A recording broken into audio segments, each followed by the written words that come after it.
Then you made it to one with prayer. Yeah, they don't have any like this, right?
ఇక్కడ అంటే వీళ్ళందరూ చెప్పుకొని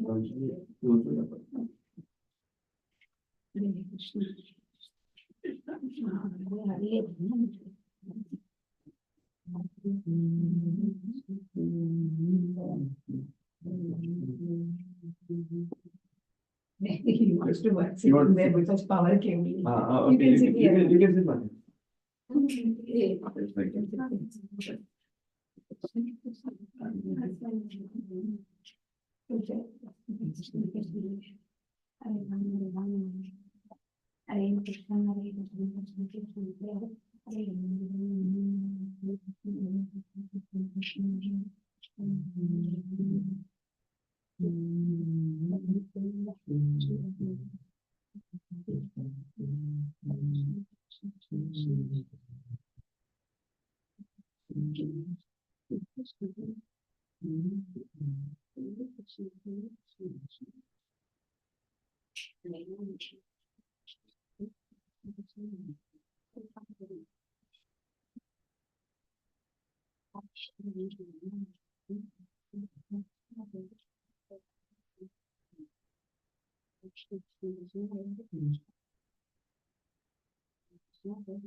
Hare Krishna, Krishna Krishna, Hare Hare, Hare Rama, Rama Rama.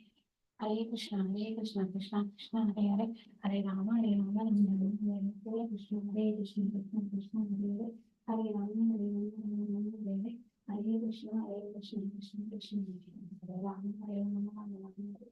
Hare Krishna,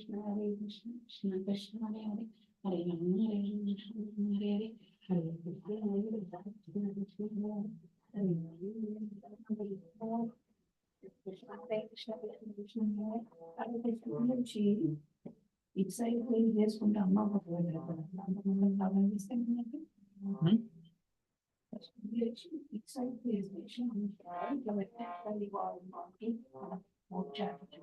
కింద ఉంది కవర్లెస్ ఉంది అమ్మ ఏంటంటే we want to achieve this relation. Especially we facing towards the need. ఇట్లా పొద్దుంటికి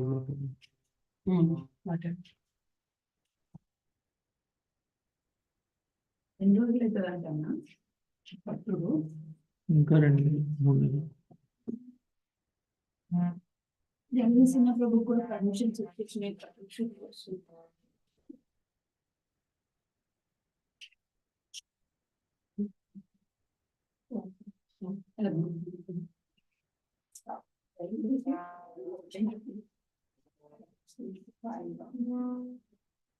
You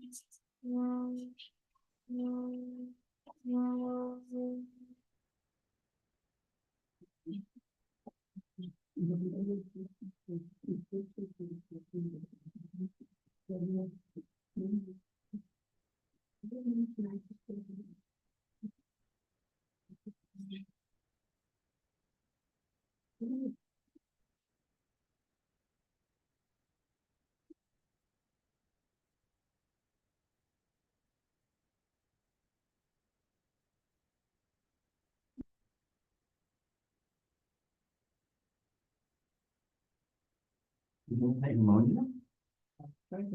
Okay.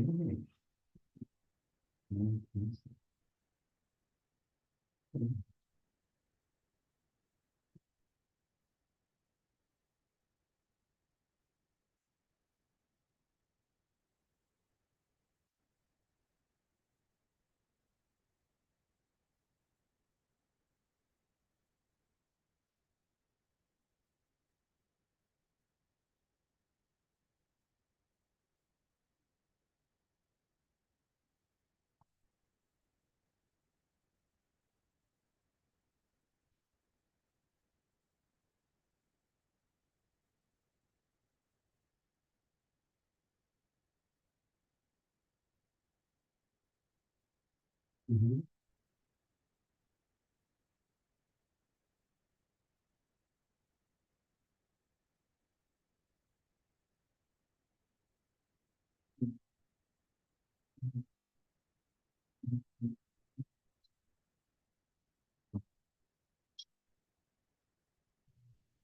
Sai Bhagavatam, we are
anyata sukham, happiness coming from previous work.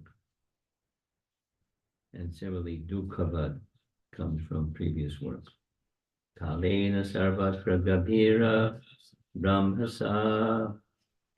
Persons who are actually intelligent and philosophically inclined should endeavor only for that purposeful end which is not obtainable even by wandering from the topmost planet. What's that sound? Somebody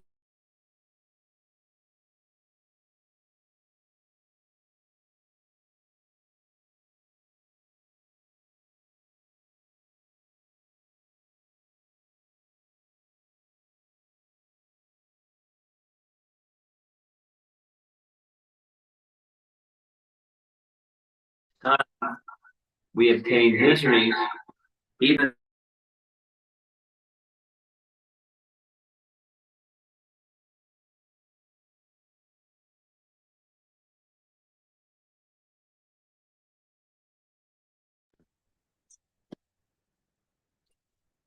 there's some discussion.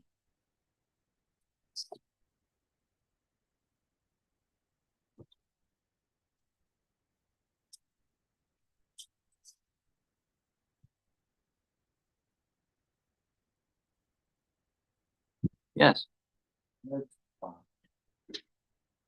How bhakti will prosper in like in what kind of situation better?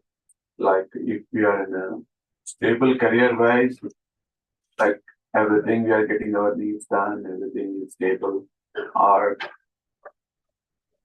we are like depending or worrying about what will happen next, how my kids gonna eat or something. If we have that constant worry, in which situation we can the dependence on Krishna or the bhakti will prosper. It's better for bhakti, but obviously we cannot choose whatever we get. Can you say something? I'm trying to follow the spirit of your question because the detail is confusing me, but it's, you know, in different language than what you use. We're living in this world, and there are things that give us concern and anxiety and worries. And, you know, are we supposed to just turn the worry dial down and off? And how do we navigate that? Is that your question? No, Bharat. Like, yeah. If our all needs are satisfied, then we can do peacefully bhakti, Okay. like with a stable career and all. But what's a stable career? Tell me. Like in everybody's sense, like having a job. But yeah, getting a okay. salary. So if you go with the Vedic conception of having a job, then you go to the four varnas. Yeah. And then what's your nature? So grow your food. There's a career. Then, you know, is it stable? As long as you're healthy.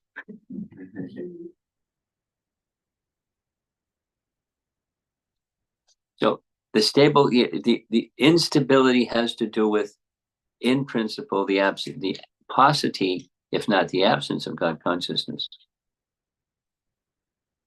So what's God consciousness? Stable career. Then you go to Bhagavad Gita.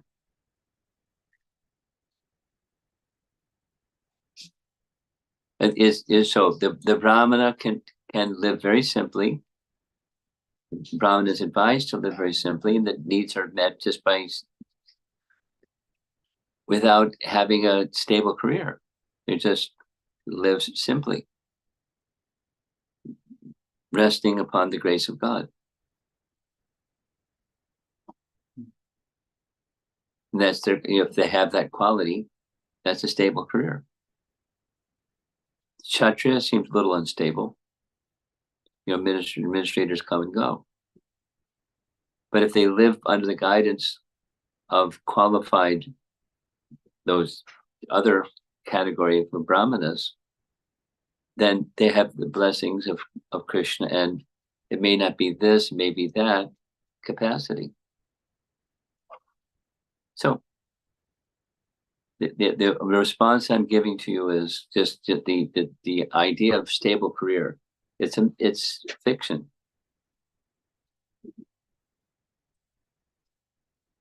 And so is there a position where there's no anxiety about something that is fiction? And I invested my identity in fiction. So then you have to live with some anxiety, because you may be more or less stable, but who knows? And what can you do about that? So, I interrupted your question just by refining the frame of the question. So the back to the frame of the question. So something, what should we aspire for? Is that what you're wanting to hear more about? Yeah, like some suggest, like if you have stable things, stable career, but you mentioned already there's nothing stable. It's just fiction. Yeah, then you can focus more on chanting, do more bhakti. But if you constantly worried about things, how to get things for my family and all the stuff, in that situation, will they able to focus more on Krishna or? Of course not. Your question itself is self-evident. Supposing I'm a warrior. I know some people. They're warriors. If there isn't something to worry about, they find something to worry about and they start worrying. And then sure enough, there's 16 things, and then they're worrying about those 16 things plus the things that can they fix their mind on their practice, their spiritual practice? No. So what's stable? I mean, if having family doesn't mean therefore unstable, what's the place that you're dependent upon?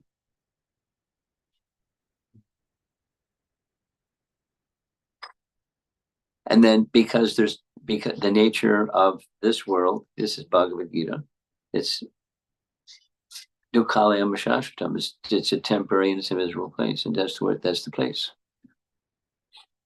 And I'm living in it, and I have a family. I took the responsibility of a family. And it's a, Dukkalayam Shashvatam place. So I'm buying into the program of worrying. Well, because I want to provide, I want to be responsible and all those things. So when the reversal comes, and it's not this anymore, it's something else. What to do? How to stay fixed in devotional practice? It's relying upon Krishna. And so sometimes, because it's temporary and limited and filled with misery. There's an acceptance of what it is. And the lesson of Bhagavad Gita, the instruction of Bhagavad Gita is you tolerate because it's just a place of duality. Yeah. And according to the resources, intelligence, etc., provided to you, you do. And the result is up to Krishna. And if the result goes up, that's Krishna. If the result goes down, that's Krishna. And I don't blame Krishna. I don't worry. I do my duty without the attachment. That's the Krishna conscious position. Now, most people, they're even if your question is coming from the place of on the path to Krishna, but I'm not there yet. And I'm, I want to be responsible. That's good. Be responsible. Be ultimately responsible to your purpose of life, not just to family. The family is a subset of what you do because of your psychophysical nature. It's certainly simpler if one doesn't have that duty or responsibility. But it may be one's nature to have that duty and responsibility. Then what? Then you'll be before having family. Fix your mind on what the mission of your life is. And if they haven't done that, then it's a setup for being perplexed and being distracted. So then what do? The core principles that awaken Krishna consciousness and cleanse the covering. You do those things with faith. Tolerating the ups and the downs because that's the nature of the place.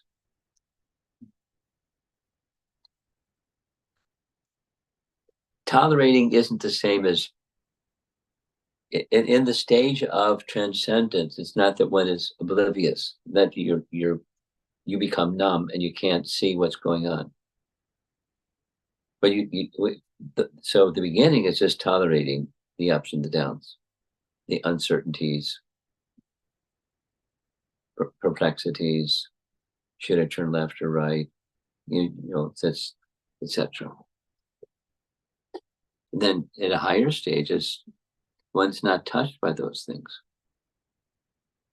Guna and karma don't touch such persons, although they may be dutiful apparently in the worldly sense, but they're dutiful unto the transcendental purpose of their life, knowing that Krishna will help. Krishna is in the background at all times.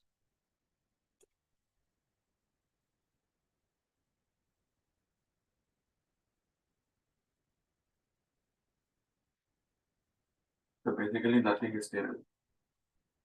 Right. That's right.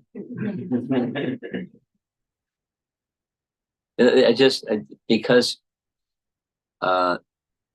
in Potomac, I spent some time discussing Prataparudra Maharaj. So his father, Prataparudra, was the king. Then the state of Orissa was much bigger than today, but he was the king. And his father was Purushottama Jana. Purushottama Jana was a powerful warrior, expanded his kingdom, this and that. And another king had a daughter of marriageable age.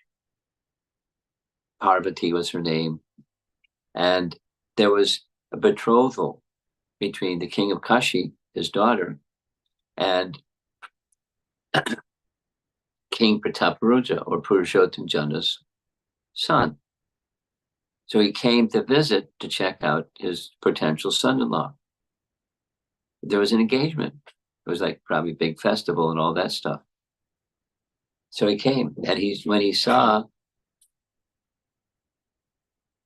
his potential son-in-law sweeping before Jagannath coming onto the cart, he went back home and called off the marriage. And the father took exception. He amassed this huge army because he's a powerful Kshatriya soldier. And he went to the king of Kashi's kingdom in days and days and days and days and days, and it was a stalemate. So he went back home. Wasn't defeated, but wasn't victorious either. So he went back home and prostrated himself before Jagannath. It doesn't say how Jagannath communicated to him, but Jagannath communicated to him somehow, saying, don't worry, I will help you be victorious, because your purpose is to uphold my honor. I'll help you. Don't worry. And there's a detail, but sure enough, he did. So taking that instruction of Jagannath, I will help you. I will personally participate. So he got his army, went back again to the king of Kashi, and on the way they stopped at a marketplace, and one merchant said, there were two men on horses, One was very white and the other was very dark. Krishna Balaram. And they took some wares and they gave me this ring and they said, soon Purushottam Dev will come through and you show him this ring and he'll give you payment. And I trusted them. So here's the ornament, a ring or something. And he recognized the ring. It was a ring, a gift that he had given to the Jagannath deities. He personally gave. So he now was convinced. So he went with, so there can be reversals, but if you're acting for the purpose, whatever your psychophysical nature is, if you're acting for the purpose of Krishna's happiness, he's there. Now, initially, he was also there. It was the same purpose of defending his honor, Jagannath's honor. The honor had been, the king of Kashi was a worshiper of Ganesh. He didn't have faith in Jagannath, he had faith in Ganesh. Anyway, so that's just a nice example that even when we're acting for the purpose of, for the pleasure of Krishna, it may not go the way that you thought it should go because of XYZ reasons, Krishna reasons.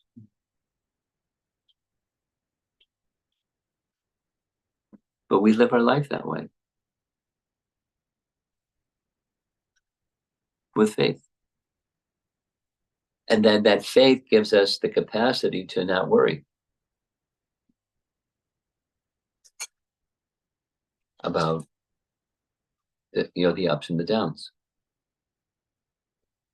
Easier said than done, but that's our mission. So that's back to your question. When that shelter is there, it's not when things are stable. But when that shelter is there, then you can perform your sadhana nicely, peacefully.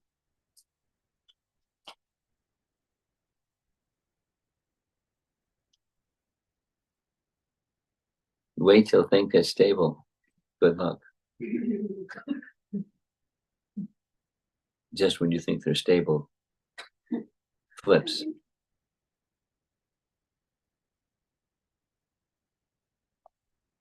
Anything else?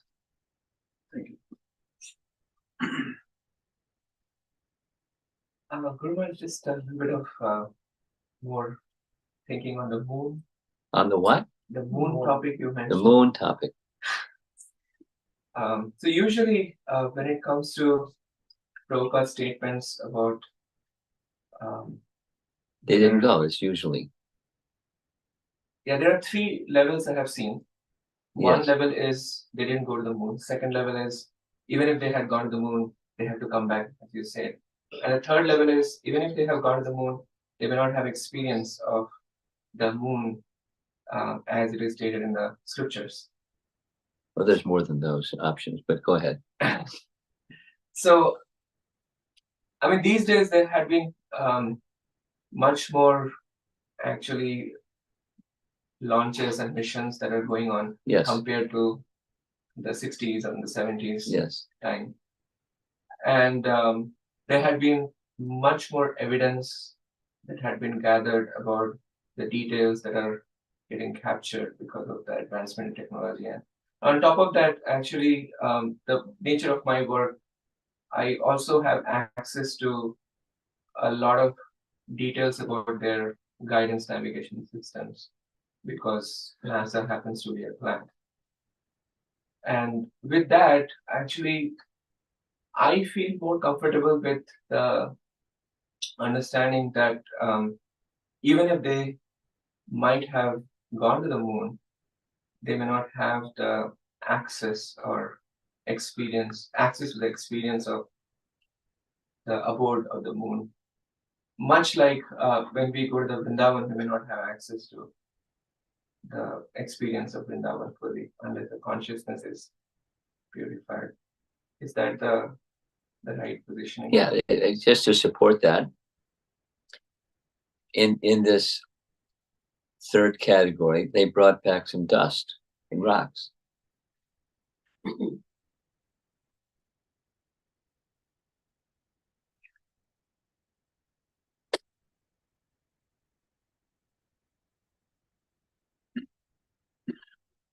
I just feel that in the scientific circles, when we take a very strong position, like they didn't go to the moon or any of such kind of position, that conversation could be in a very difficult state to. Okay. Then you can qualify that they didn't go to the moon by this position that you just described. That which the scripture describes as those who actually do reside in the moon can't be accessed unless one has the adhikar. Mechanically, they can build something and go there. That's okay. You know, they didn't go to the moon means this. Doesn't mean they didn't build the machine and go there and gather some dust and rocks. But they can't enter into that higher realm because they don't have the qualification.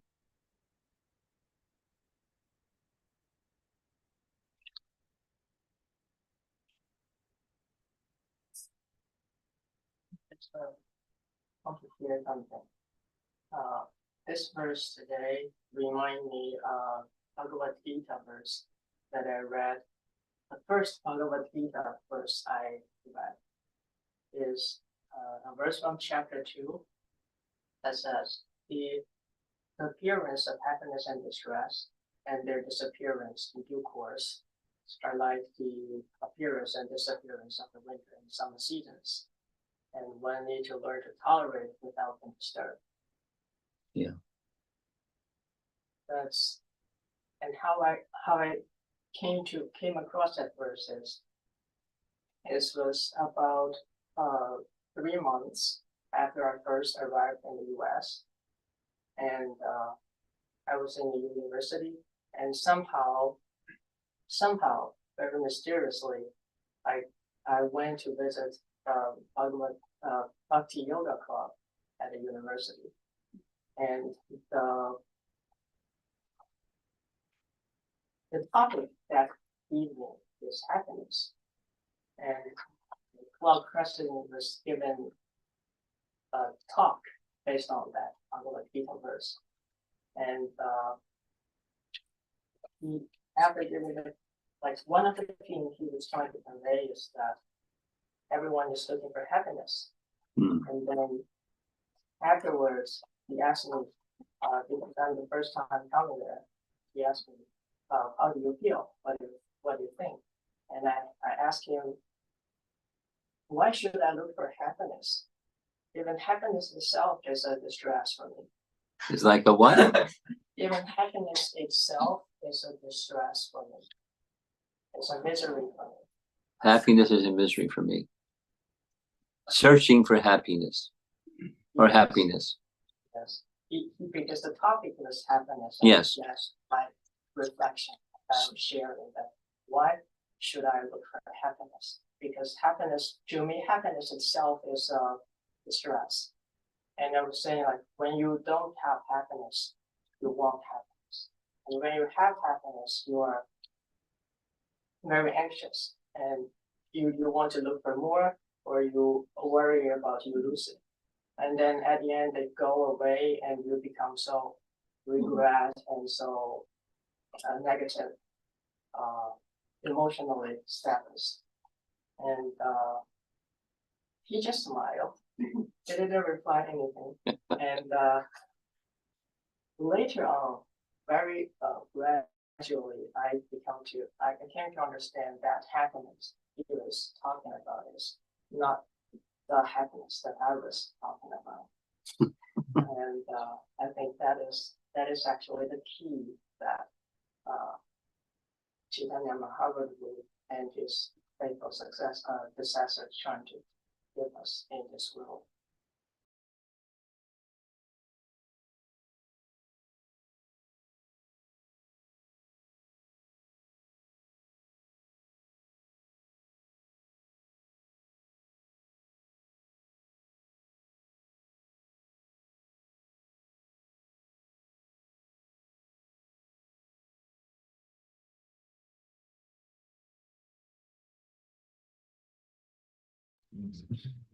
Desire for happiness is itself a distress.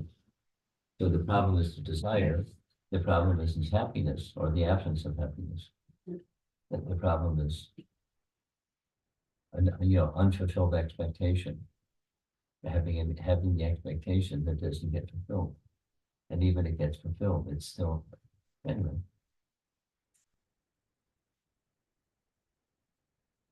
But it's minus the spiritual conception.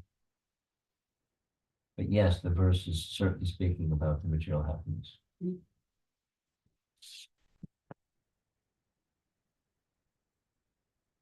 Their appearance and disappearance and difference.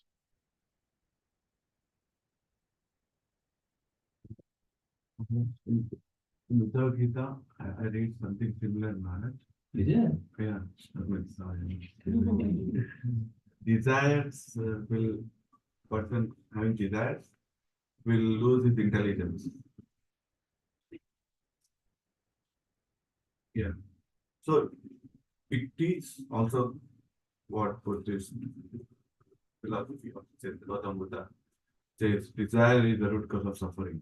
Yeah, so again, I'm not sure which verse you're referring to, but that desire is on the material platform or definition of what desire is.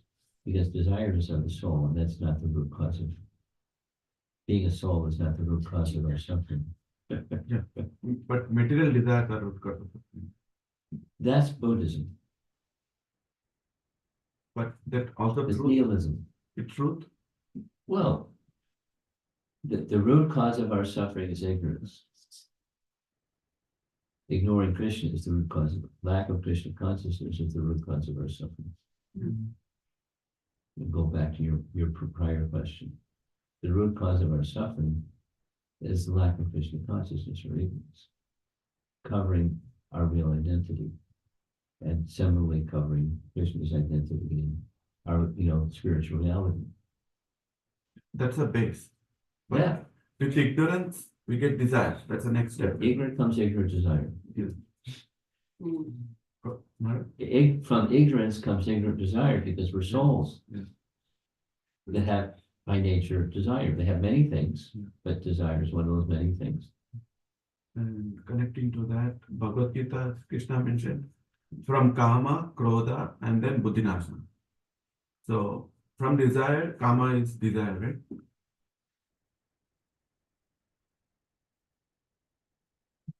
That again, the frame of your question has to be defined, but yes. Of course, Because Krishna there's is spiritual mentioning- karma. There's spiritual karma. There's spiritual everything. Yeah, but what Krishna is mentioning is material Kama. Yeah. Yes. Yeah. So Buddhinasana means again same what root cause of suffering, root cause of this destruction, everything is material desire. If it is spiritual desire, we connect to Krishna. I'm going to disagree passively.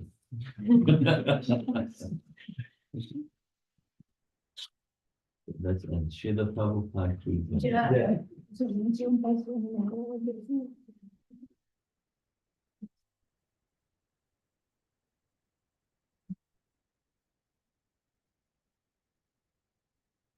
Your thoughts on this morning's discussion?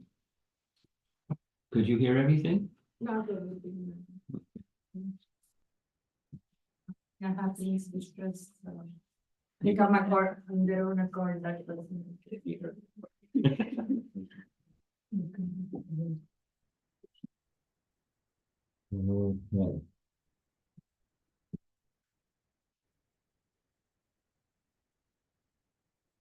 Maharaj.